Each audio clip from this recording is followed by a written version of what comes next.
to the Backwoodsman Institute. My name's Scott Fromey. Well, I was out gathering up some greens for supper tonight, and a shower come through, so I decided to head for the cabin and wait it out a little bit. So I'm going to like to take this opportunity to talk to you a little bit about utilizing plants. Now, whether that be edible or plants or medicinal plants or just plants to be utilized for tools, lumber, for example, trees. Now, there's certain things that we need to take in consideration when we're going to go out and start and doing this kind of stuff, especially if you're just beginning. The first thing to do is you have to positively identify a plant. If you don't positively identify a plant, don't harvest it. You know, start out with getting yourself a field book or like Peterson's Field Guide on. They got one on edible plants, medicinal plants. There's all kinds of books out there. Most of the time, as far as identifying plants, it goes by identifying the flower and the plant. So when we come time for us to utilize a plant, let's say an edible plant, a lot of times we're utilizing the very young growth of a plant or the first part of the growth, not way before it gets to the stage of the flowering stage.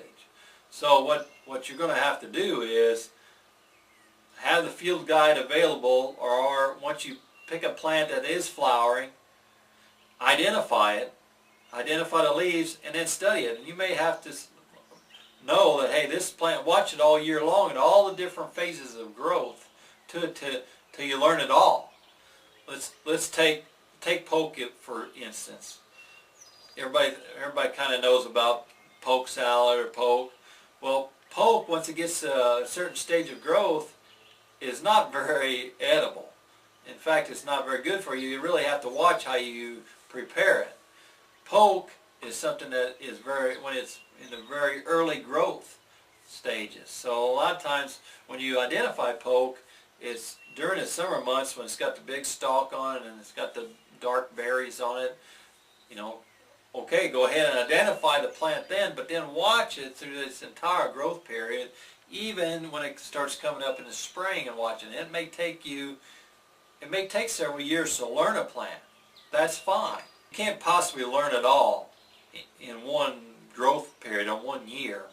You know, so the best thing to do is just pick maybe 4 or 5 plants and learn that plant through all the stages of development and learn when is best time. Certain plants are best utilized in the early spring, or there's certain parts of it that you can utilize during summer.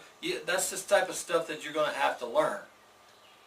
Every single plant has a purpose out there, whether it be edible or medicinal or both. You know, certain parts of it can be used in different stages of growth as a medicinal. Certain parts of it in the early stages of growth, it could be edible. That's the type of stuff that you're going to have to know. And once you pick, like I said, pick some common plants first and build on them. Once we get it in our heads that every single plant has a purpose, and we want to discover what purpose that is and how it best uses for humans. Now, animals have different, you know, let's say poison ivy. Poison ivy is poisonous, or it gives a real bad rash to a human, but deer love to eat it. So every single plant has a purpose, and every single plant is put at a certain spot on purpose. Let's take a sycamore tree. A sycamore tree, when you cut down a sycamore tree, the log floats. So if you want to build a raft or a boat or something, it would be wise to use a sycamore tree, because that wood floats, you know, to build yourself a raft across the waterway. My ancestors, when they harvested timber out of these hills country and moved the lumber down the river systems, the hardwoods didn't float, it sunk. So in order to get the logs down the rivers, they attached the hardwoods to the sycamore trees. They used it. They utilized the tree. In the infinite wisdom of our Creator, where did He plant the sycamore tree? Right next to the water. So ponder that for a little bit.